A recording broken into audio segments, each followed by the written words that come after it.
दोस्तों, कैसे हैं आप सब? स्वागत है आप सबका आपके अपने चैनल एजुकेशन फॉर इंडिया पर। तो पेट 2021 में 2 शिफ्ट में पेपर हुए थे, जिसमें से एक पेपर लेकर आई हूँ। आज इसकी प्रैक्टिस कराएंगे और आपको ये अंदाजा हो जाएगा कि क्वेश्चन किस तरह से पूछे जा सकते हैं। कभी-कभी प्रैक्टिस पेपर सॉरी जो प्रीवियस ईयर पेपर हैं, यहाँ से भी क्वेश्चन आयोग कभी-कभी 2-3 क्वेश्चन कहीं न कहीं से उठा ही लेता है। ठीक है? तो चलिए शुरुआत करते हैं। शिफ्ट 1 में जो पेपर हुआ था, आज उसको करवाऊँगी प्रैक्टिस। फिर अगला पेपर शिफ्ट 2 का पेपर अगली बार करवा दूँगी और इसके साथ आपके प्रैक्टिस पेपर भी करवाए जाएँगे। तो शुरू करते हैं पहले क्वेश्चन के साथ।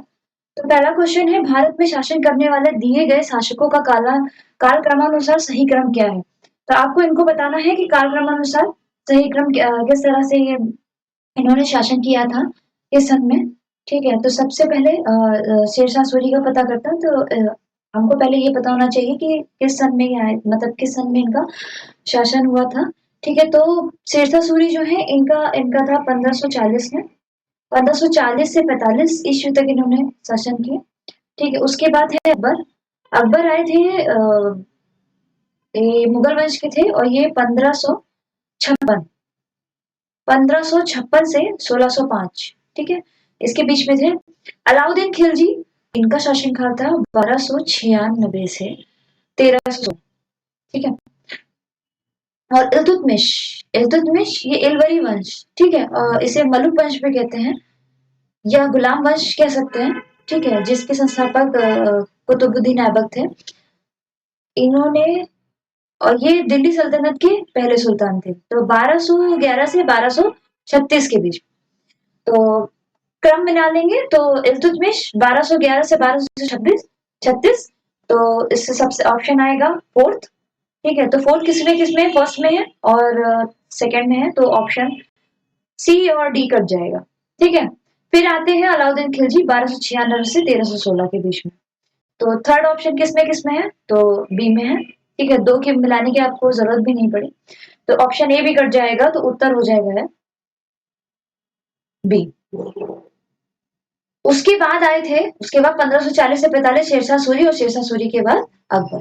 ठीक है, चलिए नेक्स्ट क्वेश्चन है। निम्न में से कौन से संत शिवाजी के समकालीन थे? आपको बताना शिवाजी के समकालीन कौन से संत थे, जिसमें से तुकाराम, चैतन्य, नामदेव या शंकराचार्य, इनमें से कौन थे आपको ये बताना। ये थे इनका ये समय था 1608। ठीक है, और उत्तर भी हमारा यही है तुकाराम। तो शिवाजी के जो समकालीन थे वो तुकाराम थे। शिवाजी का शासनकाल भी 1608 के बीच में था।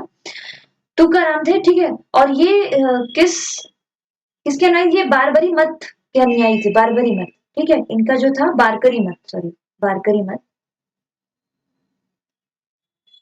वहीं पे चैतन्य जो थे, चैतन्य ये बंगाल में थे। और जो तुकाराम जो थे ये महाराष्ट्र में थे। ठीक है, महाराष्ट्र में, बंगाल में थे। और ये वैष्णव मत, ये वैष्णव मत के अनुयायी थे। वही नामदेव भी महाराष्ट्र के थे, महाराष्ट्र। अच्छा, ये जो चैतन्य इनका टाइम ये था 1486 ईस्वी। ठीक है, नामदेव नामदेव महाराष्ट्र के और ये निर्गुण मत के थे, निर्गुण मत। ये थे 1270 1270 1270। शंकराचार्य कब आए थे? शंकराचार्य थे ये अद्वैतवाद के मतानुयायी थे। और ये पूरे भारत में, ठीक है, पूरे भारत में इनका इनका मत जो था चलता था, ये संत थे। और ये 788 ईस्वी में से 820 के बीच में थे। ठीक है, चलिए नेक्स्ट है। बंगाल के प्रथम गवर्नर जनरल कौन थे? Lord Clive, lord Warren Hasting, lord Lytton या लॉर्ड रिपन। तो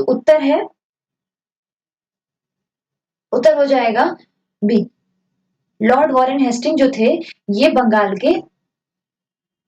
के पहले गवर्नर जनरल थे। ठीक है, और इनका जो समय काल था वो था 1774 से 85 के बीच में।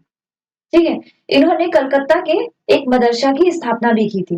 लॉर्ड लिटन की बात की जाए तो लॉर्ड लिटन का शासनकाल 1876 से 80 के बीच में था, और ये वर्नाकुलर प्रेस एक्ट है, इनको लागू करने वाले जो थे ये लॉर्ड लिटन थे। ठीक है, लॉर्ड रिपन जो थे 1880 से 84 के बीच में थे, और ये इन्हीं के टाइम पे जो थी प्रथम नियमित जनगणना और प्रथम कारखाना अधिनियम, प्रथम जनगणना और प्रथम कारखाना अधिनियम जो था 1881, ठीक है, वो आया था। वहीं पे लॉर्ड क्लाइव जो थे ये 1773 के ये लॉर्ड क्लाइव बंगाल के प्रथम गवर्नर थे। ठीक है, यहाँ बात की जा रही है प्रथम गवर्नर जनरल की। तो प्रथम governor general lord Warren Hasting है, लेकिन जो बंगाल के प्रथम गवर्नर थे वो कौन थे? वो लॉर्ड क्लाइव थे। ठीक है, 1773 का जो रेगुलेटिंग एक्ट है, ठीक है, ये इन्हीं के द्वारा लाया गया था। और 1883 के जो शासन अधिनियम चार्टर एक्ट है उसके अंतर्गत क्या हुआ था? बंगाल के गवर्नर जनरल का, ठीक है, पद सृजित किया गया था। तो बंगाल के प्रथम governor general lord Warren Hasting, और बंगाल के गवर्नर प्रथम लॉर्ड क्लाइव, ठीक है, और 1883 में बेंटिंग, ठीक है, ये क्या थे? भारत के गवर्नर जनरल थे। नेक्स्ट है चरक संहिता संबंधित है। चरक संहिता किससे संबंधित है ये बताना है। चरक संहिता संबंधित है, तो चरक संहिता किससे संबंधित है? राजनीति, चिकित्सा, वास्तुकला या गणित। ठीक है, चरक संहिता जो है ये उत्तर हो जाएगा बी, मेडिसिन, यानी कि चिकित्सा से संबंधित है। चरक एक प्रसिद्ध चरक जो थे ये एक प्रसिद्ध क्या थे?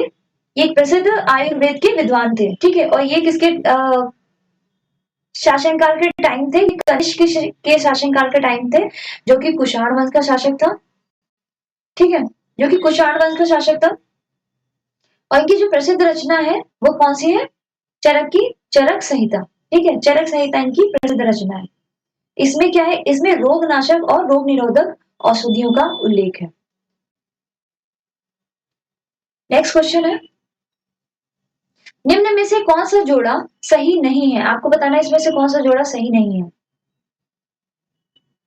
BC 261 कलिंग युग, कलिंग युग 261 BC में। ठीक है, शक संवत की शुरुआत 78 AD में। ठीक है, मुस्लिम युग जो है 622 AD की शुरुआत।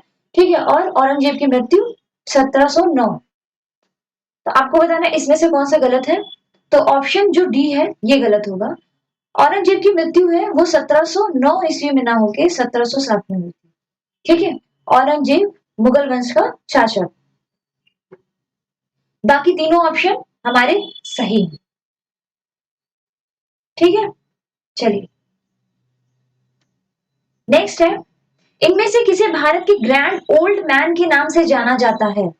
दादा भाई नौरोजी, WC बनर्जी, फिरोज शाह मेहता या फिर सुरेश नाथ बनर्जी, इनमें से कौन? ठीक है, तो उत्तर हो जाएगा दादा भाई नौरोजी। दादा भाई नौरोजी जो है इन्हें ग्रैंड ओल्ड मैन के नाम से जाना जाता था। ठीक है, इनको सम्मान में ये पदवी दी गई थी, और इन्होंने 1851 में इन्होंने 1851 में रहनुमाई माजदायान सभा और रफ्त गोफार पत्र 1886 में, और सॉरी ठीक है, और 1866 में इन्होंने ईस्ट इंडिया एसोसिएशन लंदन में स्थापना, और 1893 और 1909 और लगभग 1886, ये 3 बार, ठीक है, ये 3 बार ये कांग्रेस के अध्यक्ष भी बनाए गए थे। 1886, 1893 और 1909 में ये 3 बार कांग्रेस के अध्यक्ष भी रह चुके हैं। ठीक है, और इनकी बुक का क्या नाम है? इनकी बुक का नाम है poverty poverty and un-British un-British rule in India. ठीक है, चलिए नेक्स्ट है, सन 1915 से 16 में किसके नेतृत्व में दो होम रूल लीग शुरू हुए थे? आपको बताना है कौन, एनी बेसंट और लोकनायक तिलक, लोकमान्य तिलक, ठीक है, तिलक और लाला लाजपत राय, तिलक और बिपिन चंद्रपाल, तिलक और अरविंद घोष। इसमें से उत्तर क्या होगा? तो उत्तर हो जाएगा पहला, एनी बेसेंट और लोकमान्य तिलक। ठीक है, इन्होंने क्या किया था, इनके प्रयास से, ठीक है, होम रूल लीग की स्थापना हुई थी। और अप्रैल 1916 में लोकमान्य तिलक जी तथा सितंबर 1916 में, अप्रैल में लोकमान्य तिलक और सितंबर में एनी बेसेंट, ठीक है, इनके द्वारा होम रूल लीग की स्थापना हुई थी। ठीक है, तिलक जी ने मराठा और केसरी, और एनी बेसेंट जी ने, ठीक है, कॉमनवेल्थ और न्यू इंडियन समाचार पत्र लिखा था, ठीक है, निकाले थे। और एनी बेसेंट जो है वो कांग्रेस की प्रथम महिला अध्यक्ष थी। और 1917 में ये कांग्रेस की प्रथम अध्यक्ष बनी थी, जबकि तिलक जी जो है वो कभी भी कांग्रेस के अध्यक्ष पद पर नहीं रहे। नेक्स्ट है, इसमें मिलान करना है, ठीक है, ब्रह्म समाज, रामकृष्ण मिशन, आर्य समाज और सत्य शोधक समाज। तो जिसमें से ब्रह्म समाज जो है, ब्रह्म समाज, इसकी स्थापना की थी राजा राममोहन राय ने। ठीक है, तो हम देखेंगे कि ए का थर्ड किसमें है, ए का थर्ड किसमें है, ए का थर्ड इन तीन में। ठीक है, तो फर्स्ट ऑप्शन कट जाएगा। अब बात करते हैं रामकृष्ण मिशन। तो रामकृष्ण मिशन की स्थापना विवेकानंद, स्वामी विवेकानंद। ठीक है, तो बी का वन किसमें है, बी का वन इसमें है, तो ये ऑप्शन कट जाएगा। ठीक है, दोनों में सेम है, यानी कि सी का टू, आर्य समाज, दयानंद सरस्वती। और सत्य शोधक की बात की जाए तो ज्योतिबा फुले। ठीक है, सत्य शोधक ज्योतिबा फुले, तो उत्तर हो जाएगा सी। ठीक है, करो या मरो का नारा किसने दिया था? आपको बताना है करो या मरो का नारा किसने दिया था? सरदार पटेल, जवाहरलाल नेहरू, सुभाष चंद्र बोस या गांधी जी? तो उत्तर है महात्मा गांधी जी ने करो या मरो का नारा दिया था। और ये किस दौरान दिया था? भारत छोड़ो आंदोलन के दौरान, जो कि 1942 में हुआ था, 1942 में हुआ था। ठीक है, और सुभाष चंद्र बोस जी द्वारा नारा कौन सा दिया गया था? दिल्ली चलो। दिल्ली चलो का जो नारा है वो सुभाष चंद्र बोस जी द्वारा दिया गया था। ठीक है, भारत छोड़ो आंदोलन का जो नारा है ये यूसुफ करो, भारत छोड़ो आंदोलन जो हुआ था, ठीक है, और उसका जो नारा है वो यूसुफ मेहर अली ने लिखा था, जिसमें करो या मरो का नारा गांधी जी ने दिया। नेक्स्ट है, जब सुभाष चंद्र बोस जी ने भारतीय राष्ट्रीय कांग्रेस के अध्यक्ष पद से इस्तीफा दिया था, तो इस पद पर प्रस्ताव किसको दिया गया था? आपको बताना है इस पद पर प्रस्ताव किसको दिया गया था। तो इसका उत्तर हो जाएगा डॉक्टर राजेंद्र प्रसाद। ठीक है, उत्तर क्या हो जाएगा? डॉक्टर राजेंद्र प्रसाद। 1900 1939 में जब कांग्रेस पद का चयन हो रहा था, तो उस समय एक मतभेद उत्पन्न हुआ था। ठीक है, बोस और पट्टाभी सीतारामैया के मध्य। ठीक है, जिस चुनाव में जो बोस जी हैं वो विजयी हुए थे। ठीक है, लेकिन जो कांग्रेस के कार्यकारिणी सदस्य और गांधी जी थे वो इसके विरोध में थे। ठीक है, इसीलिए सुभाष चंद्र बोस जी ने जो किया था, इस्तीफा दे दिया था। ठीक है, इनके इस्तीफा देने के बाद राजेंद्र प्रसाद जो है वो कार्यकारिणी अध्यक्ष बनाए गए थे। ठीक है, और इस घटना को क्या कहा जाता है? इस घटना को त्रिपुरी संकट कहा जाता है। क्या कहा जाता है? त्रिपुरी संकट कहा जाता है। नेक्स्ट, सलाल पन बिजली परियोजना किस नदी पर स्थित है? आपको बताना है सलाल बिजली सलाल पनबिजली परियोजना, झेलम, चिनाब, रावी या ब्यास? उत्तर है चिनाब। उत्तर हो जाएगा चिनाब। ठीक है, चिनाब पर कौन सी है? सलाल पनबिजली परियोजना है। जबकि झेलम नदी पर है तुलबुल। झेलम नदी पर तुलबुल परियोजना है। ठीक है, रावी नदी पर है रंजीत सागर। रंजीत सागर परियोजना किस पर है? रंजीत सागर बांध किस पे है? रावी नदी पर है। ठीक है, ब्यास पर है, ब्यास पर ब्यास परियोजना, ब्यास पर ब्यास परियोजना। नेक्स्ट है, वसंत विषु होता है 21 मार्च, 18 जून, 23 सितंबर या 22 दिसंबर? उत्तर हो जाएगा 21 मार्च। 21 मार्च को विषु वसंत होता है। ठीक है, इस समय क्या होता है? सूर्य जो है भूमध्य रेखा पर लंबवत चमकता है। ठीक है, और उत्तरी गोलार्ध में क्या होता है? वसंत ऋतु होती है। नेक्स्ट है, राजस्थान में खेतड़ी परियोजना किसके उत्पादन के लिए प्रसिद्ध है? जस्ता, इस्पात, तांबा या एल्यूमिनियम? हमें बताना है। इसमें से खेतड़ी परियोजना किसके किसके उत्पादन के लिए प्रसिद्ध है? तो उत्तर हो जाएगा कॉपर यानी कि तांबा। तांबा, ठीक है, तांबे के लिए खेतड़ी परियोजना प्रसिद्ध है। और ये राजस्थान के झुंझुनू जिले, राजस्थान के झुंझुनू जिले, ठीक है, झुंझुनू जिले में स्थित है।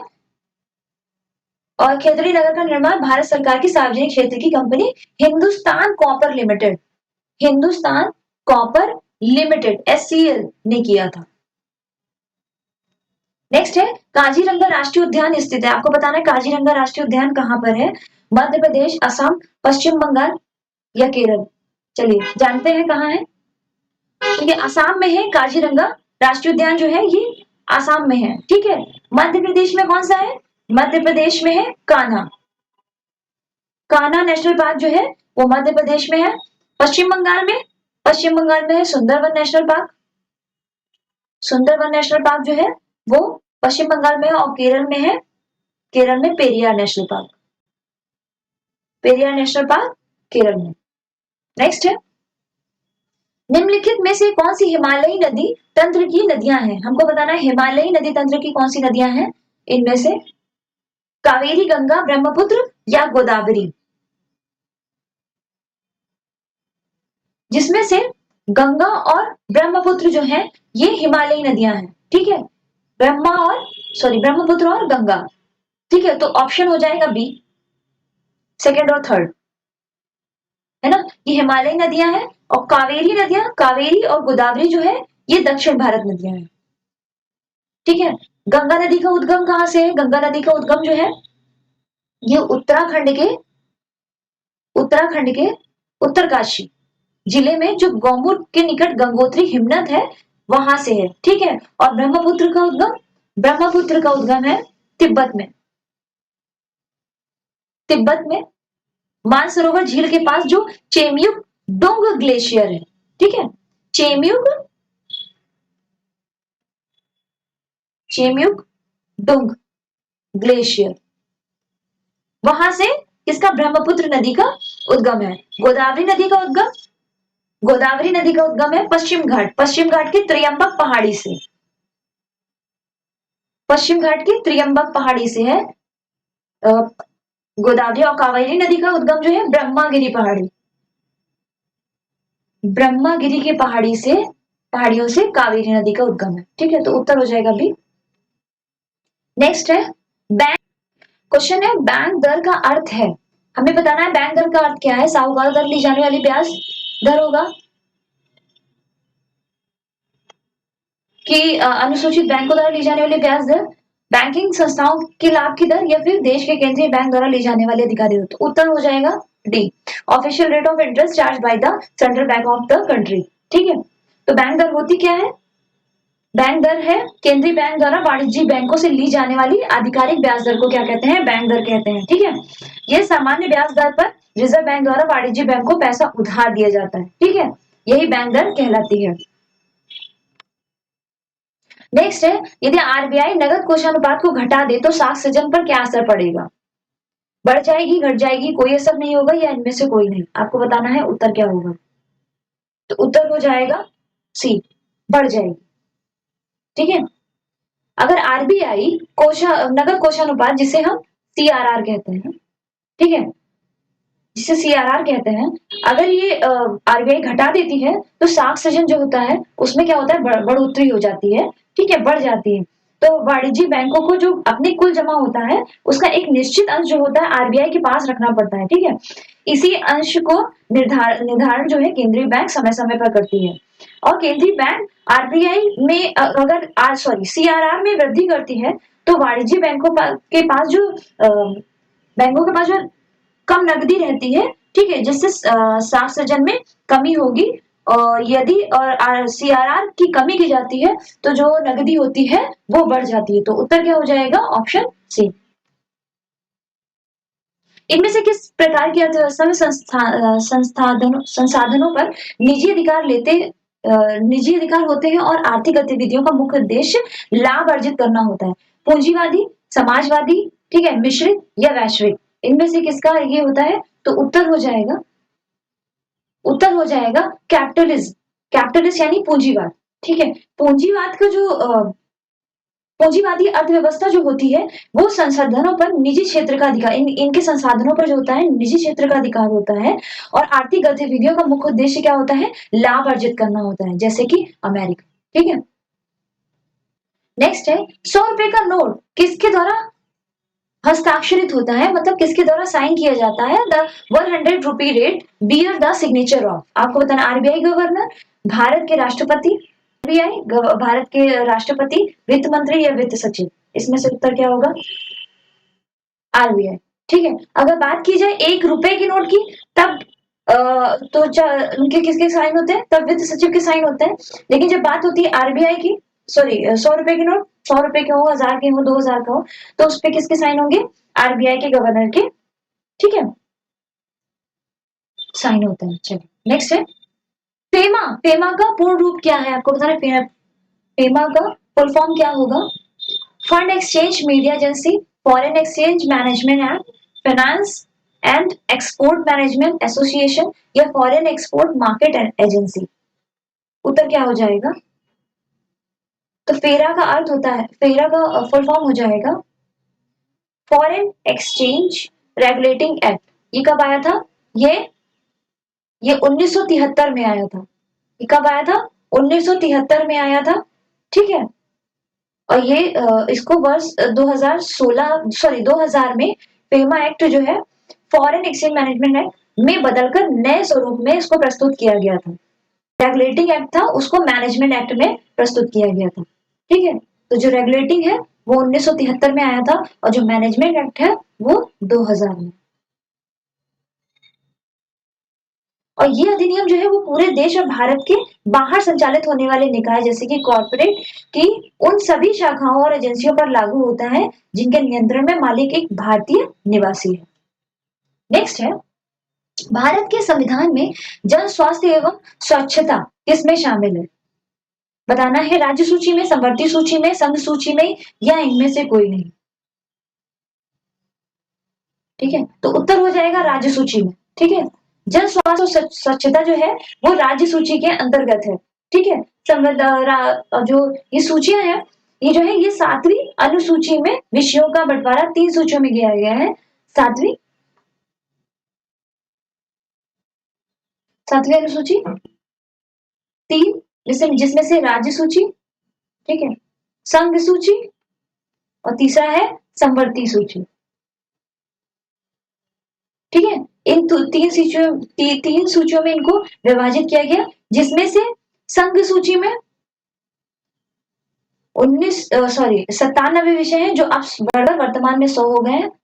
ठीक है, राज्य सूची में वर्तमान में कितने हैं, 61 विषय हैं और समवर्ती सूची में 52 विषय हैं। ठीक है, प्रेजेंट में कितने हैं, संघ सूची में 100 है, राज्य सूची में 61 है और समवर्ती सूची में 52। नेक्स्ट है भारत में पंचायती राज व्यवस्था इसके अंतर्गत रखी गई, किसके अंतर्गत, मूल अधिकार, मौलिक कर्तव्य, राज्य के नीति निदेशक तत्व या इनमें से कोई नहीं। उत्तर बताइए इसमें से कौन सा होगा। तो उत्तर होगा DPSP, direct principle of state policy, DPSP यानी कि राज्य के नीति निदेशक तत्व, ठीक है, इनको डीपीएसपी भी कहा जाता है। तो इसके अंतर्गत रखा गया भारत में पंचायती राज व्यवस्था को, किस आर्टिकल में, आर्टिकल 40, ठीक है। भाग 4 राज्य की नीति निर्देशक तक भाग 4 में आते हैं, जिसमें आर्टिकल है अनुच्छेद, आर्टिकल 40 अनुच्छेद 40, इसके अंतर्गत पंचायती राज व्यवस्था की बात की गई है, ठीक है। मूल अधिकार जो है, मूल अधिकार 12 से 35 आर्टिकल के बीच में, ठीक है, कितने अनुच्छेद, 12 से 35 अनुच्छेद। मौलिक कर्तव्य भाग 4 में है, और इसके अंतर्गत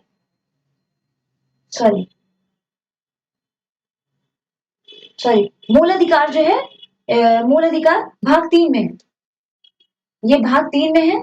और जो मौलिक राज्य के निदेशक तो भाग 4 में, मौलिक कर्तव्य है जो है वो 51 का, या कह सकते हैं 4th ए में, ठीक है।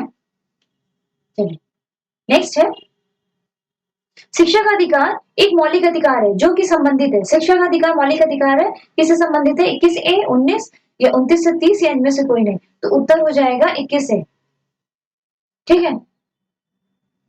शिक्षा का अधिकार जो क्या है, एक मौलिक अधिकार है, और आर्टिकल 21A के अंतर्गत इसको रखा गया। ये प्रावधान कब आया था, ये प्रावधान आया था 86वें संविधान संशोधन 2002 में। 2002 में इसको जोड़ा गया था। अनुच्छेद 19 में जो वाक एवं अनुच्छेद 19 में क्या है, वाक एवं अभिव्यक्ति की स्वतंत्रता, और अनुच्छेद 29 में संस्कृति, ठीक है, संस्कृति और शिक्षा संबंधी है, अनुच्छेद 29 और 30। चलिए नेक्स्ट है, निम्न में से किसने संविधान सभा में उद्देश्य प्रस्ताव रखा था, हमको बताना है उद्देश्य प्रस्ताव किसने रखा था। जवाहरलाल नेहरू, महात्मा गांधी, बी आर अम्बेडकर या बी एन राव। इनमें से उत्तर क्या हो जाएगा, तो इसमें से उत्तर हो जाएगा ए, जवाहरलाल नेहरू जी ने उद्देश्य प्रस्ताव रखा था, ठीक है। और बी आर अम्बेडकर जो है ये प्रारूप समिति के अध्यक्ष थे, ये प्रारूप समिति के अध्यक्ष थे। जबकि बी एन राव ये क्या थे, बी एन राव जो है ये संवैधानिक सलाहकार की भूमिका का निर्वहन इन्होंने किया था, ठीक है। नेक्स्ट है, भारतीय संविधान किस अनुच्छेद में अल्पसंख्यकों के हित निहित है, अनुच्छेद 21, अनुच्छेद 24, अनुच्छेद 29 या फिर इनमें से कोई नहीं। तो उत्तर हो जाएगा अनुच्छेद 29। अनुच्छेद 29 के अंतर्गत अल्पसंख्यकों के हित की बात की गई है, जबकि अनुच्छेद 21 में प्राण एवं दैहिक, ठीक है, प्राण एवं दैहिक स्वतंत्रता है। अनुच्छेद 24 में 14 वर्ष से कम आयु के बालकों को कारखाना और खाद्यान्नों में जो काम करने के लिए, ठीक है, प्रतिबंध है, ठीक है। चलिए नेक्स्ट है, ठोस चालक में धारा वाहक होते हैं, प्रोटॉन, न्यूट्रॉन, मुक्त इलेक्ट्रॉन या इनमें से कोई नहीं। सी, मुक्त इलेक्ट्रॉन। उत्तर क्या हो जाएगा, मुक्त इलेक्ट्रॉन जो है, ठीक है, ये ठोस धारा में वाहक होते हैं, ठीक है। और इलेक्ट्रॉन की खोज किसने की थी, इलेक्ट्रॉन की खोज की थी जे जे थॉमसन ने। किसने की थी, जे जे थॉमसन ने, ठीक है। वे इलेक्ट्रॉन जो परमाणु में किसी कक्षा में नहीं होते बल्कि स्वतंत्र रहते हैं, उनको क्या कहते हैं, उन्हें मुक्त इलेक्ट्रॉन कहते हैं। प्रकाश वर्ष किसके मापन की इकाई है, एक वर्ष में मापी गई रॉकेट की गति, या फिर एक वर्ष में निर्वात में ध्वनि द्वारा चली गई दूरी, ठीक है, या फिर एक वर्ष में निर्वात में प्रकाश द्वारा चली गई दूरी, या फिर हवाई जहाज की गति। इनमें से उत्तर क्या होगा, तो उत्तर हो जाएगा एक वर्ष में निर्वात में प्रकाश द्वारा चली गई दूरी। ऑप्शन नंबर सी, प्रकाश वर्ष की इकाई होगी। चलिए नेक्स्ट है, ब्लीचिंग पाउडर का रासायनिक नाम यह भी है, ब्लीचिंग पाउडर को और क्या कहते हैं, calcium sulphate, calcium oxychloride, sodium bicarbonate या सोडियम क्लोराइड, ठीक है। ब्लीचिंग पाउडर का रासायनिक नाम बताना है, तो उत्तर हो जाएगा ब्लीचिंग पाउडर को और क्या कहते हैं, ब्लीचिंग पाउडर को option number B calcium oxychloride भी कहते हैं, ठीक है। कैल्शियम सल्फेट जो क्या हो जाएगा, कैल्शियम सल्फेट जिप्सम है, ठीक है। सोडियम बाइकार्बोनेट ये बेकिंग सोडा होता है, और NaCl यानी सोडियम क्लोराइड ये साधारण नमक, साधारण नमक। नेक्स्ट है, संतरे में बहुतायत में होता है vitamin A, vitamin B, vitamin C, या इनमें से कोई नहीं। तो उत्तर हो जाएगा विटामिन सी। जहां खट्टे की बात हो वहां पे कौन सा विटामिन होता है, विटामिन सी होता है, ठीक है। संतरा कैसा होता है, खट्टा होता है, तो बात हो रही है विटामिन सी। और इसका रासायनिक नाम क्या होगा, एस्कॉर्बिक अम्ल। विटामिन सी का रासायनिक नाम होता है एस्कॉर्बिक अम्ल, याद रहेगा, ठीक है। और इसकी कमी से रोग जो होता है वो होता है स्कर्वी रोग, स्कर्वी रोग होता है, ठीक है। विटामिन ए का रासायनिक नाम रेटिनॉल, और इसकी कमी से रोग होता है रतौंधी, रासायनिक नाम रेटिनॉल और रतौंधी रोग। चलिए नेक्स्ट है, एकल का विलोम शब्द है, हमें बताना है एकल का विलोम शब्द क्या होगा। बहुल, पर्याप्त, उपयुक्त या अकेला। तो एकल का विलोम हो जाएगा बहुल। एकल मतलब अकेला और बहुल मतलब बहुत सारे, ठीक है। तो एकल का विलोम हो गया बहुल। पर्याप्त का विलोम अपर्याप्त, आ उपसर्ग लगा के इसको विलोम बना सकते हैं, अपर्याप्त, ठीक है। उपयुक्त का अनुपयुक्त, उपयुक्त का हो जाएगा अनुपयुक्त, और अकेला का दुकेला, अकेला का दुकेला। नेक्स्ट, दर्प का पर्यायवाची कौन सा है, बताना है दर्प का पर्यायवाची कौन सा है। तिरस्कार, अहंकार, व्यथा या स्वाभिमान।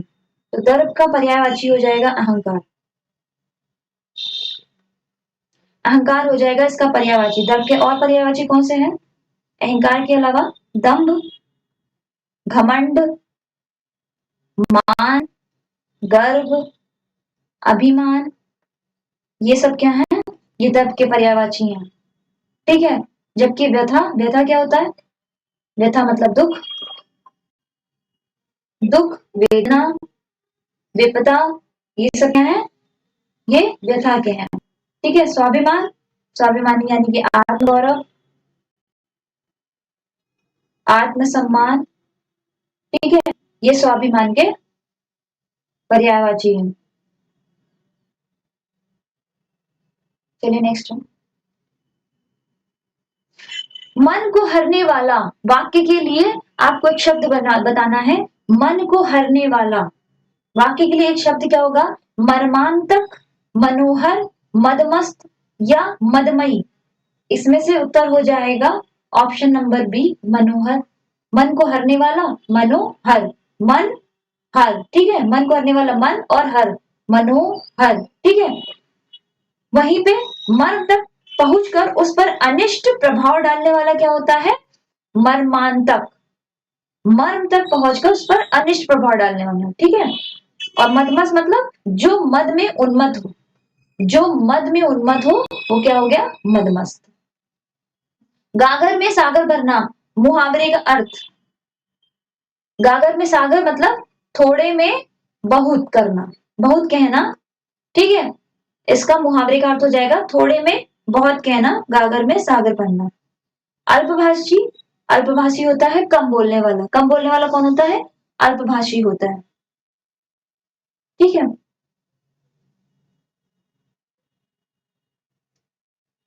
चलिए नेक्स्ट है, शुद्ध वर्तनी का चयन कीजिए। आपको बताना है इसमें से शुद्ध कौन सा होगा। महत्वाकांक्षी में यहाँ पे कौन सा शुद्ध होगा, महत्वाकांक्षा गलत है, महत्वाकांक्षा ये भी गलत है, और महत्व कभी भी अ में अ की मात्रा नहीं आती, ठीक है। तो उत्तर हो जाएगा option number D, sorry C, महत्वाकांक्षा, ये सही उत्तर होगा। निम्न में से किस शहर में लाइट हाउस परियोजना का क्रियान्वयन नहीं हुआ है?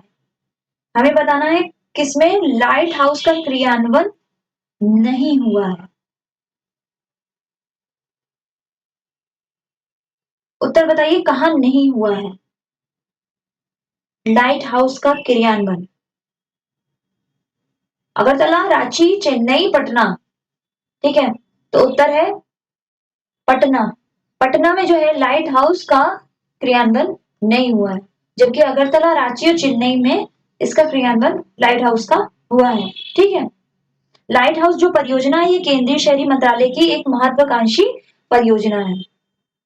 ठीक है, जो कि 6 राज्यों में इसका इसको इस परियोजना को चलाया गया था। ठीक है, जिसमें से त्रिपुरा, त्रिपुरा, रांची जो कि झारखंड में, झारखंड की राजधानी रांची, लखनऊ उत्तर प्रदेश की राजधानी। ठीक है, इसके अलावा इंदौर और राजकोट,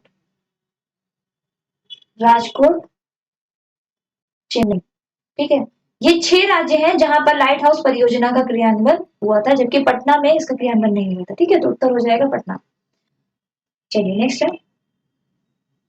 कौन सी भारतीय दूरसंचार कंपनी विश्व की 5वीं सबसे मजबूत ब्रांड है? रिलायंस जियो, भारती एयरटेल, आइडिया या वोडाफोन? आपको बताना है इनमें से कौन।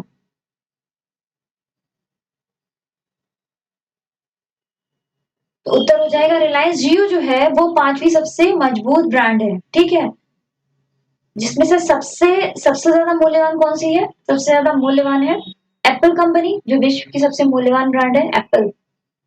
याद रखिएगा, एप्पल सबसे मूल्यवान ब्रांड है। ठीक है, 5वें नंबर पर है रिलायंस जियो।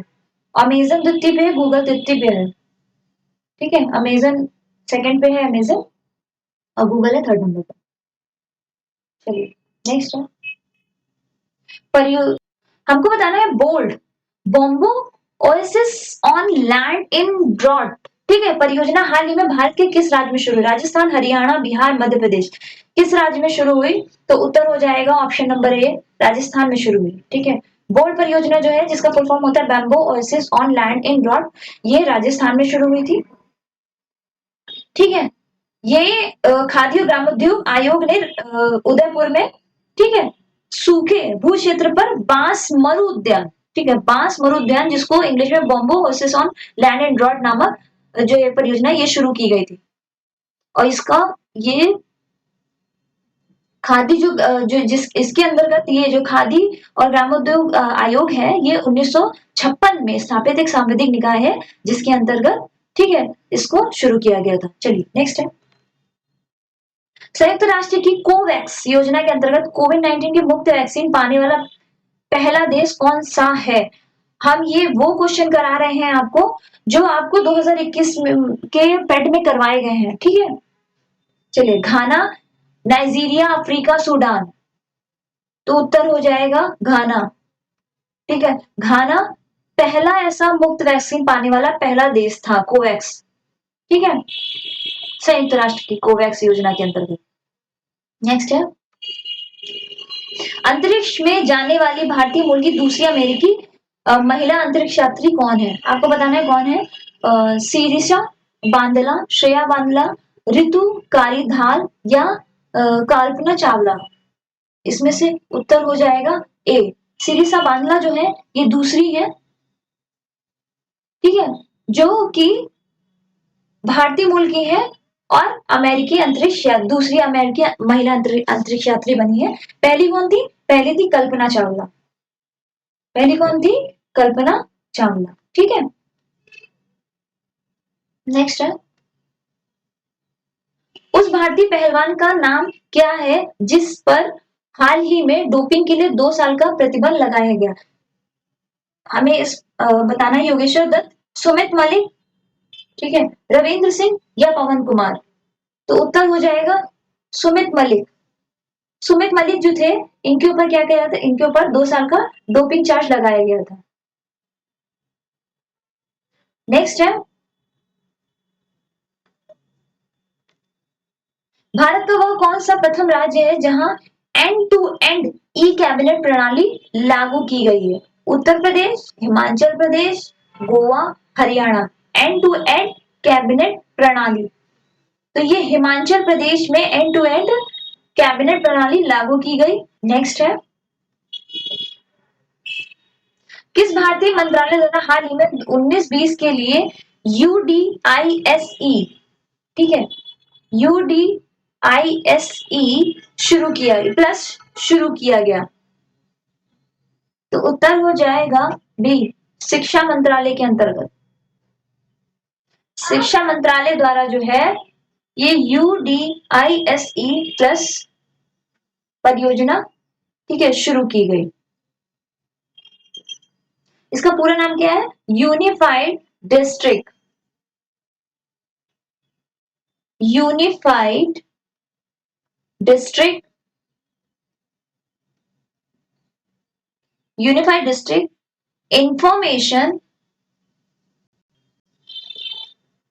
इंफॉर्मेशन सिस्टम फॉर एजुकेशन, ठीक है। नेक्स्ट है, स्मार्टफोन निर्माता वीवो ने किस क्रिकेट खिलाड़ी को अपना ब्रांड एम्बेसडर नियुक्त किया? विराट कोहली, एमएस धोनी, ईशांत शर्मा या शिखर धवन? तो उत्तर हो जाएगा इसमें विराट कोहली। वीवो के लिए किसको ब्रांड एम्बेसडर बनाया था? विराट कोहली को बनाया गया था, ठीक है। और जो धोनी थे वो होम लोन, ठीक है, धोनी जो है होम लोन कंपनी के ब्रांड एम्बेसडर।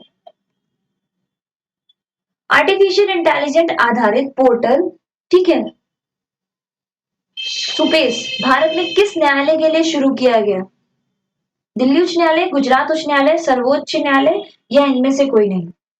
तो आर्टिफिशियल इंटेलिजेंट आधारित पोर्टल सुपेस भारत के सर्वोच्च न्यायालय यानी सुप्रीम कोर्ट के लिए शुरू किया गया था, जिसका पूरा नाम है supreme court portal for assistant in court efficiency. इसका फुल फॉर्म क्या होगा सुपेस का? Supreme court portal for assistant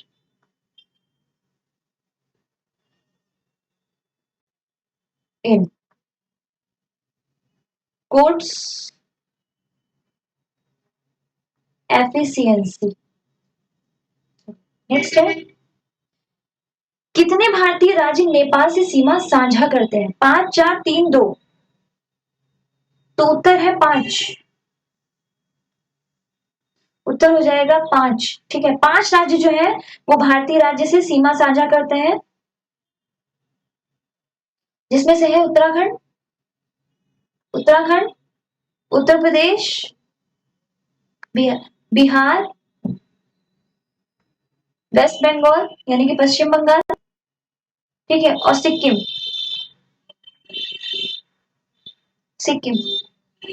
ये 5 राज्य जो है वो नेपाल से सीमा साझा करते हैं। नेक्स्ट है, निम्न में से कोस्टा रिका की राजधानी कौन सी है? बीजिंग, सांजोस, दिल्ली या ढाका? कोस्टा रिका, तो सांजोस जो है ये कोस्टा रिका की राजधानी।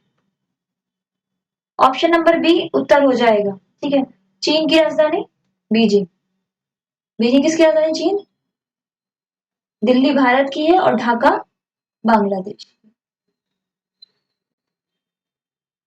नेक्स्ट, केंद्र शासित प्रदेश लक्षद्वीप की आधिकारिक भाषा निम्न में से क्या है?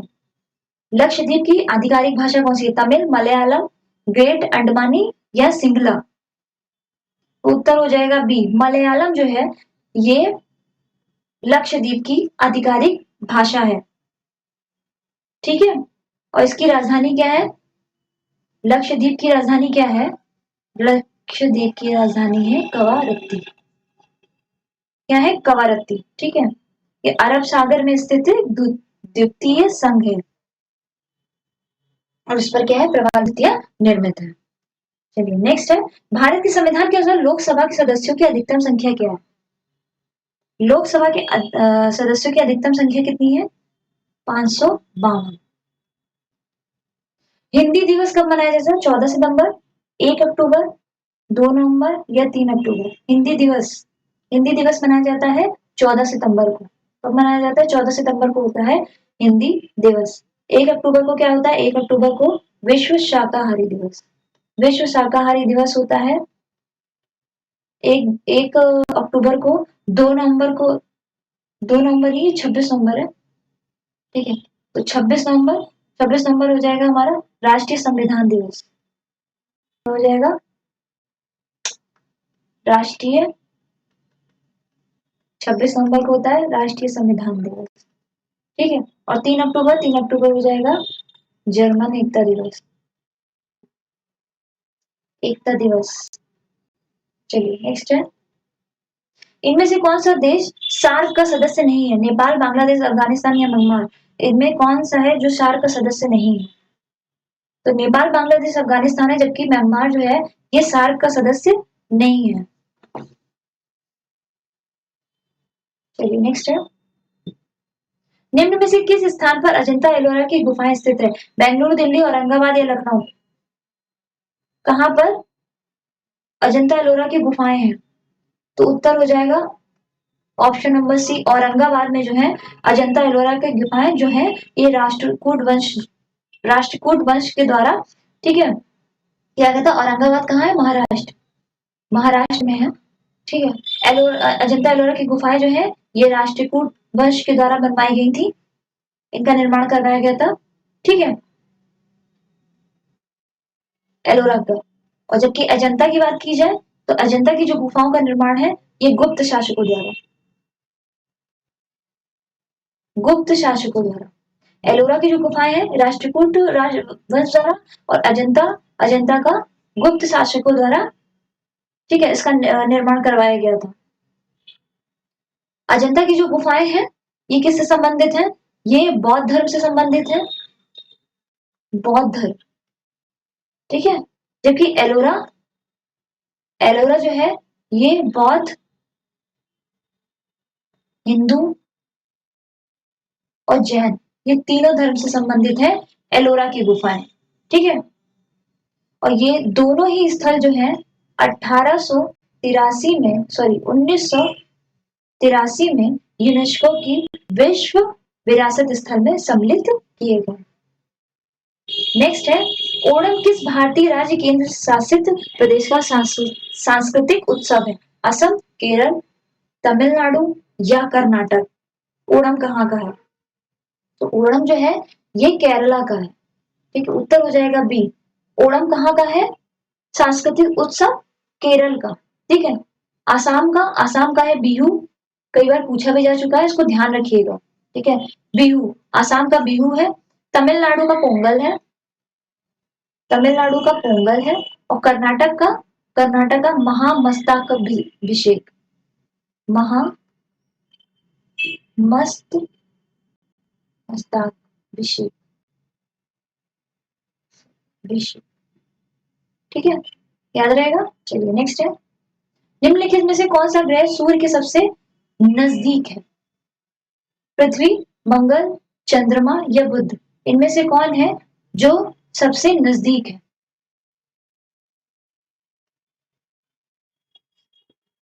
तो उत्तर हो जाएगा डी, बुध जो है, बुध ग्रह जो है वो पृथ्वी के सबसे नजदीक है, सॉरी सूर्य के सबसे नजदीक।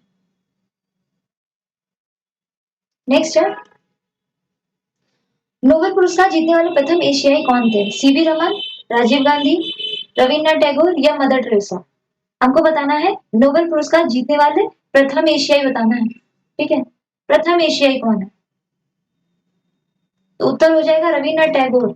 रविन्द्रनाथ टैगोर जी ने, ठीक है, 1913 में साहित्य के क्षेत्र में, 1913 में साहित्य के क्षेत्र में जो इनकी पुस्तक थी, इनकी इनकी रचना थी गीतांजलि।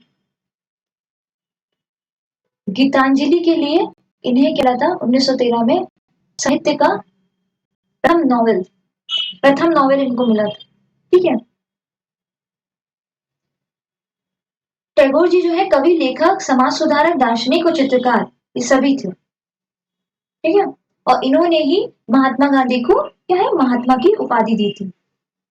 और भारत और बांग्लादेश का जो राष्ट्रीय गान है वो किसने लिखा था, वो रविन्द्रनाथ टैगोर जी ने ही लिखा था। नेक्स्ट है, अगर आपको कम समय में कॉम्प्रिहेंशन करना है, क्वेश्चन सॉल्व करने हैं इसके, तो प्लीज पहले पैराग्राफ मत पढ़ने बैठिएगा। ठीक है, पहले क्वेश्चन पढ़िएगा, उसके बाद पैराग्राफ से उसको निकालिएगा। तो पहला क्वेश्चन है, a many sides personality means a complex personality, a secret personality, a person having varied interest, cap या अ कैपेबल पर्सन। इसमें से हमें बताना है उत्तर क्या हो जाएगा। तो चलिए आते हैं पैराग्राफ पे। नेहरू एंजॉय रीडिंग, राइटिंग, ठीक है, writing books and also enjoy fighting politics and social evil और अ रेसिस्टिंग टायरनी। ठीक है, तो इस हिसाब से उत्तर क्या हो जाएगा, मैनी साइड पर्सनालिटी, है ना। तो उत्तर क्या हो जाएगा, having a various interest. Show किया गया है, many sides of personality show की गई हैं, तो इस तरह से पर्सन हैविंग वेरिएड इंटरेस्ट इसका आंसर हो जाएगा। ठीक है, चलिए नेक्स्ट है, नेहरू एंजॉय। नेहरू एंजॉय अभी मैंने पहले में ही बताया आपको, नेहरू एंजॉय क्या क्या करता। ठीक है, रीडिंग भी है, राइटिंग बुक भी है, फाइटिंग पॉलिटिक्स भी है, और सोशल इवल भी है, रेजिस्टिंग टाइम रेनी भी है। ठीक है, तो ये इसका उत्तर क्या हो जाएगा, doing all these and much more. ठीक, नेक्स्ट है, which of the following statement reflect Pandit Nehru point of view. उत्तर है C, science and humanism are equally important. ठीक है, थर्ड सेंटेंस ऑफ पैराग्राफ में आइए, पैराग्राफ में देखिए थर्ड सेंटेंस। ठीक है, यहां पे दिया हुआ है, in him the scientist and the humanist were held in perfect balance. ठीक है, बात वही की जा रही है कि reflect Pandit Nehru point of view. ठीक है, तो साइंटिस्ट और ह्यूमैनिटेरियन आर इक्वली इंपॉर्टेंट। ठीक है, ये पंडित नेहरू के पॉइंट ऑफ व्यू को रिफ्लेक्ट कर रहा है। अगला है, सिनोनिम बताना है फेमस का। फेमस का सिनोनिम क्या होगा, सिनोनिम मतलब पर्यायवाची। ठीक है, हिंदी में पर्यायवाची कहेंगे, तो सिनोनिम क्या होगा इसका, ऑफुल, पुअर, पॉपुलर या स्टडी। इसमें से सिनोनिम क्या होगा, फेमस का हो जाएगा सिनोनिम पॉपुलर। फेमस प्रसिद्ध होना, पॉपुलर मीन्स भी प्रसिद्ध होना होता है। ठीक है, ऑफुल क्या होता है, ऑफुल मीन्स होता है वेरी बैड, वेरी बैड या अनप्लीजेंट, ये क्या होता है, ऑफुल होता है। ठीक, पुअर का मीन्स तो पता ही है आपको, और स्टडी क्या होता है, स्टडी डेवलपिंग, ठीक है, ग्रोइंग या हैपनिंग ग्रेजुअली, ये क्या होता है, स्टडी। नेक्स्ट है, एंटोनिम यानी कि विलोम बताना है। इसमें से एंटोनिम, ट्रांसपेरेंट का एंटोनिम क्या होगा, ऑब्वियस, लिम्पिड, ठीक है, ओपेक क्यों, ये क्लियर। इसका क्या हो जाएगा, उत्तर बताइए, ऑपोजिट। ऑपोजिट हो जाएगा ओपेक। ठीक है, ट्रांसपेरेंट का ऑपोजिट क्या हो जाएगा, ओपेक। ठीक, can't be seen through, can't can not be seen through. Transparent मतलब आर पार देख लेना, ठीक है, ओपेक क्यों मतलब आर पार ना देख पाना। ओके, चलिए नेक्स्ट है, अब हमें करना है हिंदी का पैराग्राफ। ठीक है, ये हिंदी में पैराग्राफ दिया हुआ है। पहले आते हैं क्वेश्चन पर, विश्व में शांति क्यों आवश्यक है। हिंदी के पैराग्राफ से शुरू करते हैं और बताना है, तो पहले पैराग्राफ करेंगे कि पहले क्वेश्चन पढ़ेंगे, जाहिर सी बात है पहले क्वेश्चन पढ़ेंगे। तो क्वेश्चन से ही शुरुआत करते हैं, विश्व में शांति क्यों आवश्यक है, मानव जाति के विकास के लिए, उत्मोदक रचनात्मक कार्य के लिए, व्यापार और कृषि की उन्नति के लिए, कठोर से कठोर हृदय को भी कोमल बनाने के लिए। तो चलिए पैराग्राफ पे आते हैं। पैराग्राफ में यहां से हम पकड़ेंगे अपने आंसर। क्वेश्चन क्या कह रहा है, विश्व में शांति क्यों आवश्यक है? तो विश्व में शांति मानव जाति के विकास के लिए आवश्यक है। ठीक है ना, ये बात उन्होंने सब कही थी। वहां पे सार क्या निकल के आ रहा था, मानव जाति की बात कही जा रही है। तो विश्व में शांति भी क्यों आवश्यक है? मानव जाति के विकास के लिए। ठीक है, नेक्स्ट है, विश्व शांति की स्थापना के लिए सबसे आवश्यक क्या है? हिंसा, भय, अहिंसा और प्रेम, आत्मीयता और समीपता, या परिश्रम और ज्ञान। इसमें से क्या आवश्यक है? तो आते हैं क्वेश्चन पर, सॉरी पैराग्राफ पर। तो पैराग्राफ क्या कह रहा है, प्रेम और अहिंसा विश्व के, यहाँ पे सेकंड लाइन में क्या कहा है कि प्रेम और अहिंसा विश्व के कठोर से कठोर हृदय को भी कोमल बना सकता है ना। तो उत्तर भी हमारा यही हो जाएगा, अहिंसा और प्रेम। उत्तर क्या हो जाएगा, अहिंसा और प्रेम। इससे बात की जा रही है हिंसा की, ठीक है, तो ये उत्तर हो नहीं सकता क्योंकि शांति के लिए हिंसा नहीं होगी। ठीक है, परिश्रम, शांति और परिश्रम ज्ञान की बात नहीं होगी, आत्मीयता समीपता नहीं, कि जहां अहिंसा और प्रेम होगा वहीं पे ही शांति की उम्मीद की जा सकती है। ठीक है, सिर्फ ज्ञान और परिश्रम या आत्मीयता और समीपता से नहीं हो सकता। नेक्स्ट है, कठोर से कठोर हृदय को भी कोमल बनाया जा सकता है। कैसे? गांधी जी अहिंसावादी थे, ठीक है, तो उनकी उनकी बातों में क्या था, उनके नारे में अहिंसा। ठीक है, तो यहाँ से भी एक पॉइंट पकड़ सकते हैं। ठीक है, तो वो हमेशा बात करते थे कि घृणा से घृणा या आग के बदले आग, पूरी दुनिया ही अंधी हो जाएगी, ये उनका फेमस डायलॉग था। ठीक है, तो ये अहिंसावादी थे। तो यहाँ बात की जा रही है, गांधी जी का कथन दिया, तो वहां पे क्या उन्होंने कहा है कि कठोर से हृदय को कोमल कैसे बनाया जा सकता है, अहिंसा के द्वारा। ठीक है, तो इससे अंदाजा लगा सकते हैं आप आंसर का। किसी भी राष्ट्र के स्वर्णिम युग के प्रमुख तत्व हैं। प्रमुख तत्व क्या होगा? ठीक है, धन होगा, धन और सम्मान होगा, आध्यात्म उपासना होगा, शांति सुख और रचनात्मक कार्य होगा। तो यहाँ सिर्फ धन या उपासना से काम नहीं, शांति सुख, जब एक राष्ट्र की बात आती है तो वहां पे शांति, ठीक है, और खुशी हो, और अच्छे कार्य हो, रचनात्मक कार्य हो, क्रिएटिविटी हो, ठीक है, तो वो स्वर्णिम युग हो सकता है। तो अगर आप पैराग्राफ ना भी देखें तो यहाँ से भी आप इस आंसर्स का अंदाजा लगा सकते हैं। ठीक है, अगर आप पैराग्राफ ना भी देखें तो एक राष्ट्र के लिए, एक राष्ट्र को अच्छा बनाने के लिए क्या आवश्यक है? एक राष्ट्र को अच्छा बनाने के लिए उसमें शांति हो, लड़ाई झगड़ा ना हो, सब सुख से रहे, ठीक है, दुख ना हो, सबको समान अधिकार मिले, ठीक है, समान सुख मिले, और रचनात्मक कार्य हो, मतलब क्रिएटिविटी हो साइंटिफिकली। तो उत्तर क्या हो जाएगा? डी। नितांत का उपयुक्त पर्याय क्या होगा?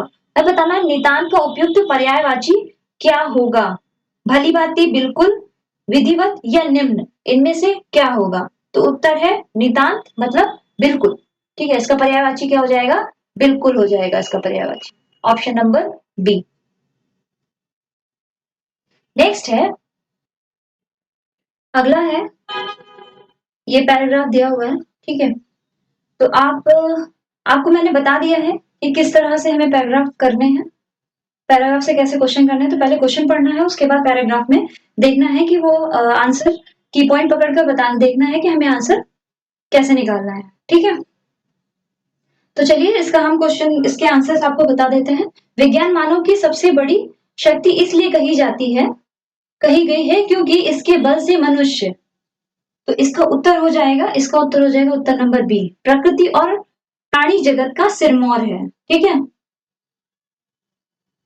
जब आप पूरा गद्यांश पढ़ेंगे, ठीक है, उसके अकॉर्डिंग आप कहीं कह पाएंगे, आप आंसर्स लगा पाएंगे। ठीक है,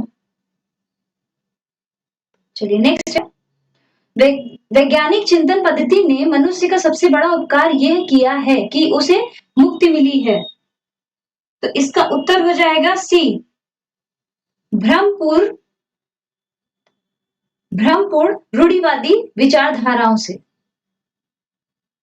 ठीक है, इसमें सीधे, इस पैराग्राफ में सीधे सीधे आंसर दिए हैं, तो इसको ढूंढने में प्रॉब्लम, इसको ढूंढने में प्रॉब्लम नहीं होगी, क्योंकि जो टफ लग रहे थे थोड़े से पैराग्राफ, उसका मैंने आपको आइडिया बता दिया कि उसको करना कैसे है। ठीक है, ये सिंपल है, इजिली हो जाएगा, जब आप क्वेश्चन पढ़ोगे आंसर्स देखोगे तो हो जाएगा। चलिए नेक्स्ट है, विश्व के परिवारवाद लगने का प्रमुख कारण है। उत्तर हो जाएगा यातायात और संचार साधनों का विकास। नेक्स्ट है, हस्तमलक शब्द से अभिप्रेत है, तो इसका उत्तर हो जाएगा डी, स्पष्ट और अनायास बोधगम्य। स्पष्ट और अनायास बोधगम्य। वैज्ञानिक चिंतन पदबद्ध से आशय है स्वास्थ्य एवं संतुलित चिंतन। स्वास्थ्य एवं संतुलित चिंतन, option number D. So thank you class. आपके ये पीटी शिफ्ट 1 का जो प्रीवियस ईयर में जो क्वेश्चंस आए थे जीएस से रिलेटेड, हिंदी पैराग्राफ या इंग्लिश पैराग्राफ, जो भी थे, जितने भी क्वेश्चंस जीएस के पोर्शन में आए थे आपके, वो पोर्शन मैंने आपका कंप्लीट करा दिया है। ठीक है, नेक्स्ट शिफ्ट में आपको इसी पोर्शन से जो शिफ्ट सेकंड में क्वेश्चंस आए थे वो क्वेश्चन आपको करा दिए जाएंगे, तो इससे बहुत हेल्प होगी आपको आगे क्वेश्चन आंसर्स पुट करने की। और हाँ, एक चीज और, इसके बाद हम प्रैक्टिस पेपर पर आएंगे, तो आपको प्रैक्टिस पेपर कराए जाएंगे ताकि आप प्रैक्टिस करें, इसी जिस तरह से आयोग ने बनाए हैं इसी तरह से हम आगे भी क्वेश्चंस को इस आयोग की थिंकिंग के अकॉर्डिंग मैंने क्वेश्चंस बनाए हैं, तो जो कि आपके एग्जाम में हेल्पफुल होंगे। ठीक है, तो मिलते हैं नेक्स्ट क्लास पे। थैंक यू हमसे जुड़ने के लिए।